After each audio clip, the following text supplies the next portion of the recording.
حضرت امام حسین رضی اللہ تعالیٰ عنہ یہ حضور کی اولاد پاک ہیں. پیروں کو تھوڑی مٹی لگ گئی. عمر جوانی کی تھی، داڑھی مبارک ساری سیاہ تھی، کالی تھی. حضرت ابو ہریرہ ان سے سالوں بڑے تھے، امیر المومنین فی الحدیث. حضرت ابو ہریرہ نے دیکھا کہ امام حسین کے مقدس قدموں کو مٹی لگ گئی. کسی سے بھی کہا جا سکتا تھا ذرا امام صاحب کی توجہ کرانا، یہ ذرا مٹی اتار دینا، لیکن حضرت ابو ہریرہ جھٹ سے اٹھے، اپنی پگڑی کھولی، اس کا پلو لیا اور حضرت امام حسین کے پیروں سے مٹی صاف کرنی شروع کر دی. کیوں کہ اہل فضل ہی کسی کی فضیلت کو جان سکتا، عزت والا ہی کسی کو عزت دیتا ہے. جس کے پاس وقار ہو. او میرے سنگیو، لوگوں کی باتوں میں نہ آنا، یہ تمہیں الجھا دیں گے، یہ تمہیں تفریق میں ڈال دیں گے، یہ انتشار برپا کریں گے. یہ وہ حسین جماعت ہے جو حضور کے سامنے بیٹھا کرتی تھی. ان سے پیار کرنا، ان سے محبت کرنا. آپ کبھی ترمذی کی ایک حدیث پڑھیں تو مر جانے کو جی کرتا ہے. حضور نے فرمایا تھا میرے صحابہ کے بارے میں اللہ سے ڈرنا، میرے بعد انہیں اپنی زبانوں کا نشانہ نہ بنانا. کاش کوئی ان جملوں کا درد سمجھ سکے. فرمایا رب سے ڈرنا، اور کریم فرمانے لگے جس نے ان سے محبت کی میری محبت کی وجہ سے محبت کی، اور جس نے ان سے عداوت رکھی میری وجہ سے رکھی. کبھی بھی کسی اور جو حضور کی اولاد ہے. صحابہ کرام نے ایک جگہ کچھ نذرانہ جمع کیا اور جمع کر کے کہا کہ حضور کی بارگاہ میں پیش کرنا ہے. اخراجات بہت زیادہ ہیں اور ظاہری وسائل اس ترتیب سے نہیں ہیں. یہ نذرانہ ہر مہینے پیش کرنا ہے. جب وہ لے کے حضور کی بارگاہ میں گئے نا تو اللہ نے قرآن نازل کر دیا. فرمایا محبوب ان سے کہہ دو لا اسألکم علیہ اجرا، میں تبلیغ دین پر تم سے کوئی اجر نہیں مانگتا. الا المودۃ فی القربى، بس میرے قریبیوں سے پیار کرتے رہنا، میرے قریبیوں سے محبت کرنا، پیار کرنا قریبیوں سے. یہ علی المرتضیٰ ہیں، یہ فاطمہ ہیں، یہ ان کا خاندان ہے، یہ ختیجہ ہیں، یہ عائشہ ہیں، یہ میمونہ ہیں، یہ حفصہ ہیں. ان سے پیار کرنا، میرے قریبیوں سے محبت کرنا. ہمارے دلوں میں حضور کی اولاد کا پیار ہونا چاہیے، طبیعتوں میں احترام ہونا چاہیے. ہمارا مزاج، ہمارا دل ان کے لیے دھڑکنا چاہیے. ہمارے لہجے، ہمارے انداز ہمیشہ ان کے حق میں نرم ہونے چاہیے. میں کہہ چکا ہوں سید کا صرف عقیدہ ٹھیک ہونا شرط ہے، باقی آپ تحقیق اور تفتیش میں نہ پڑیں، وہ جانے رب جانے. آپ کوشش فرمائیں ہماری اولادیں، ہم خود اور اہل فضل کا ادب کبھی نہ چھوڑیں. دوسری بات آپ سے یہ عرض کرنی ہے، اس کو اچھی طرح سمجھ لیں کہ قومیں اپنے اسلاف سے بڑی ہوتی ہیں. ہمیشہ بڑا ہم ہوتا ہی وہ ہے جس کا کوئی بڑا ہوتا ہے، جس کا کوئی بڑا نہیں ہوتا وہ کبھی بھی بڑا. یہ کچھ عرصے سے ٹرینڈ چلا ہے، اگرچہ یہ درست نہیں ہے.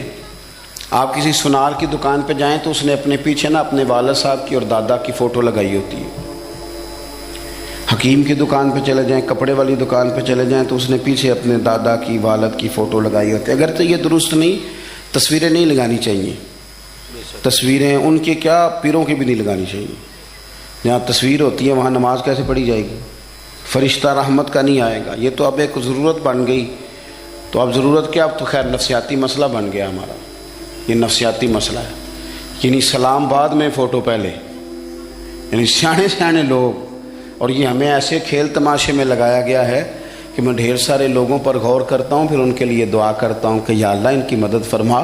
یعنی اس طرح کی حالت ہے کہ وہ زندہ ہی موبائل کے اندر ہے، ہر چیز. مجھ سے ایک دفعہ ایک صاحب نے پوچھا مولوی آج کل بڑے لڑ رہے ہیں. میں نے کہا وہ 4-5 ہے جن کو آپ موبائل پہ دیکھتے ہیں.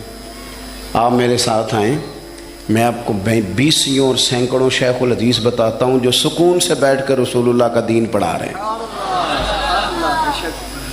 تو آپ مسئلہ صرف یہ ہے کہ ہم نے کل زندگی وہ سمجھ لی ہے جو موبائل کے اندر ہے. بہرحال وہ تصویر لگائی ہوتی ہے سنار نے بھی اور حکیم نے بھی اور ڈاکٹر نے بھی اور بہت سارے لوگوں نے کہ جناب اب یہ جو تصویر لگاتے ہیں تو اس کے پیچھے پوری حکمت ہوتی ہے.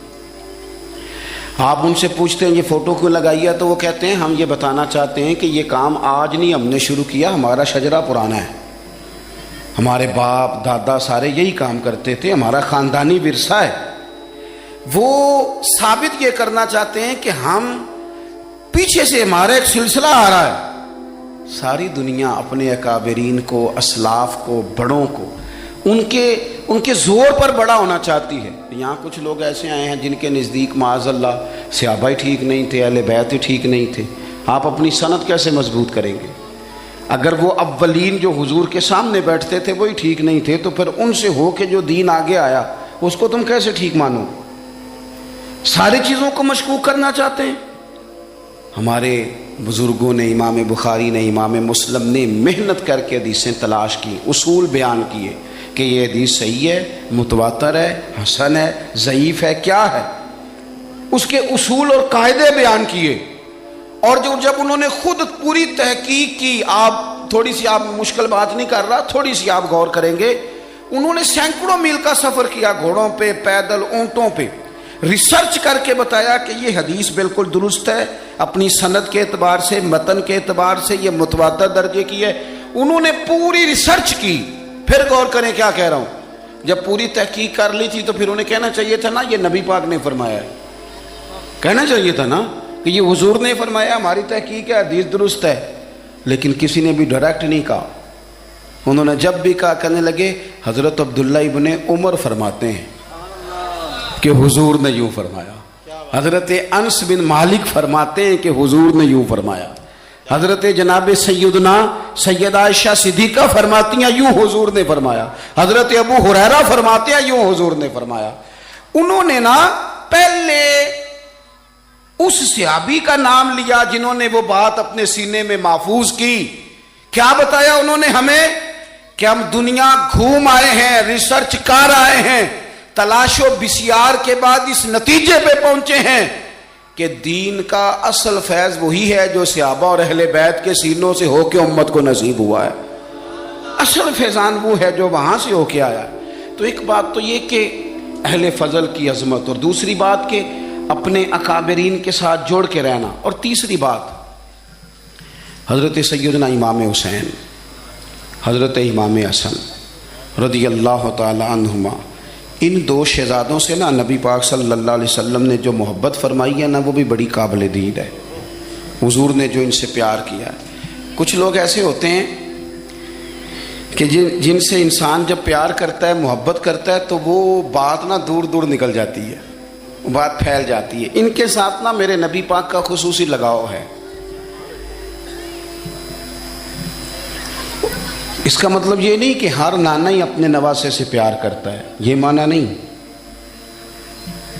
رسول پاک علیہ السلام جو کام بھی کرتے ہیں اللہ کی وحی کے ساتھ کرتے ہیں.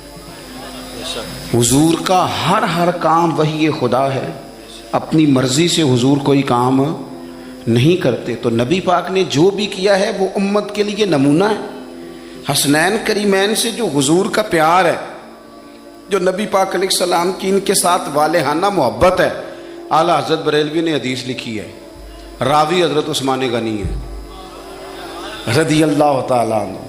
حضور سید عالم صلی اللہ تعالیٰ علیہ وآلہ وسلم نے نا گھر میں پیغام بھیجا، فرمایا فاطمہ سے کہو ذرا حسن حسین کو تو بھیجے. یہ سارا دن ہی حضور کے پاس رہتے ہیں، سارا دن ہی، لیکن وہ جو والہانہ پن ہے، جو محبت ہے، جو ان کے ساتھ محبوب کا خاص لگاؤ ہے، سیدہ سے کہو ذرا شہزادوں کو بھیجے، تھوڑی سی دیر ہو گئی آنے میں. اعلیٰ حضرت فرماتے ہیں یوں لگتا جیسے سیدہ فاطمہ کپڑے نہیں ماں بدلنے لگتی بچوں کے، خوشبو نہیں لگانے لگتی، تھوڑی تیاری میں دیر ہو گئی تو محبوب نے نظریں جمائی ہیں اس حجرے کی طرف جہاں سے امام حسن اور حسین نے آنا ہے. رحمت کے عجب ہی جمیلے ہیں، حسنین یہاں پر کھیلے ہیں. تو دونوں شہزادوں جب دروازہ کھلا تو حضرت عثمان غنی کہتے ہیں بچے جب نکلے نا دونوں تو یہ کوئی 10 15 50 100 میل دور سے تھوڑی آ رہے ہیں، تو یہیں رہتے ہیں.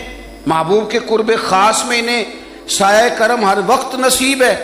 لیکن نبی کریم علیہ السلام کا جو والہانہ پن ہے، جو ان کے ساتھ حضور کا رشتہ محبت ہے، جیسے ہی دونوں شہزادے آئے حضرت عثمان غنی فرماتے ہیں محبوب نے مقدس گھٹنے زمین پہ رکھ دیے اور دونوں بازو کھول دیے. ایک شہزادہ اس سینے سے لگ گیا اس کندھے سے، ایک اس کندھے سے لگ گیا. اور پہلے بھی حضور پیار کرتے تھے، پر آج تو رخ ہی بدل گیا بات کا۔ اللہ کے پیارے حبیب علیہ الصلوۃ والسلام فرمانے لگے، اے اللہ، یہ دونوں شہزادے کندھے سے لگے ہوئے، حضور فرمانے لگے، اے اللہ، میں ان دونوں سے محبت کرتا ہوں، تو بھی ان سے محبت فرما۔ اور کہا، اے اللہ، جو جو میرے حسن حسین سے محبت کرے تو ان سب سے محبت فرما، تو ان سب سے پیار کر جو میرے حسنین سے پیار کرے۔ اللہ کے پیارے محبوب علیہ السلام کی محبت جب حضور کو، بھائی جس چیز کی طرف محبوب نے ایک دفعہ دیکھا ہے نا، وہ غار ثور میں حضور ایک دفعہ گئے ہیں، 3 دن قیام کیا، ایک دفعہ گئے، تو ہمارا تو کئی بار جانے کو دل کرتا ہے۔ جہاں حضور تھوڑی دیر قیام فرمائیں اس جگہ سے پیار ہو جاتا ہے۔ اور جن شہزادوں سے حضور اس والہانہ انداز میں پیار کریں، ان کی محبت، ان کا پیار ہمارے دلوں میں ہونا چاہیے، اور کچھ نہ ہمارے جذبات ہونے چاہیے، کچھ ہمارے جذبات میں والہانہ پن ہونا چاہیے ان شہزادوں کے لیے۔ آج کل نا ہمارے ہاں دور ہے تقریروں کا، پوسٹیں لگانے کا، اپنی اپنی اور ویسے بھی جو ہم لکھ رہے ہوتے ہیں، جو بول رہے ہوتے ہیں، وہ اپنے لیے نہیں ہوتا، الا ماشاءاللہ، وہ تو سامنے والے کے لیے ہوتا ہے۔ وہ تو حضرت مجدد الفسانی رحمۃ اللہ علیہ کے حالات پہ ایک سیرت نگار نے لکھا ہے کہ آپ نے ایک شخص کو نا اپنے سلسلہ نقشبندیہ میں اجازت دی کہ اب آپ بھی آگے اللہ اللہ بتائیں، تربیت کریں، یہی طریقہ ہوتا تھا، تو ان کو خلافت دے دی، اب وہ سلسلہ طریقت میں آگے اشاعت سلسلہ کا کام کریں گے۔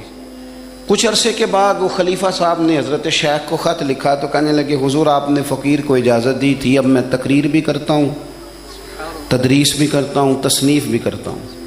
تو حضرت فرمانے لگے، آپ بہت اچھے کام کر رہے ہیں، رب آپ کو برکت دے، پر یہ سارا کچھ تو آپ لوگوں کی اصلاح کے لیے کر رہے ہیں، کچھ اپنے لیے بھی کرتے ہیں، رات کو تہجد میں اٹھ جاتے ہیں، کچھ اللہ کے حضور رونا نصیب ہو جاتا ہے، کچھ آپ کو درود و سلام کی کیفیات نصیب ہوتی ہیں، یہ تو جو کچھ ہے الحمدللہ بہت اچھا ہے، قابل تعریف ہے، پر یہ تو آپ خدمت دین کا کام کر رہے ہیں نا، لوگوں کی، آپ اپنے لیے کیا کر رہے ہیں؟ یہ بھی تو مقام غور ہے۔ بہت ساری چیزیں آج ایسی ہیں جو تقریروں میں، تحریروں میں، لیکن ہمارے پرانے بزرگ جو تھے ان کا رنگ اور تھا، ان کا انداز والہانہ تھا، والہانہ۔ میں نے کئی دفعہ سنائی ہے بات، پھر سناتا ہوں۔ بڑی عید پہ نا میرے والد صاحب چاول لائے، غریب گھر تھا تو ثابت چاول اور بہترین چاول کم ملتے تھے، تو جو زیادہ اچھے چاول تھے اماں جی نے ایک دفعہ پکائے تو وہ بڑے اچھے لگے، تو سب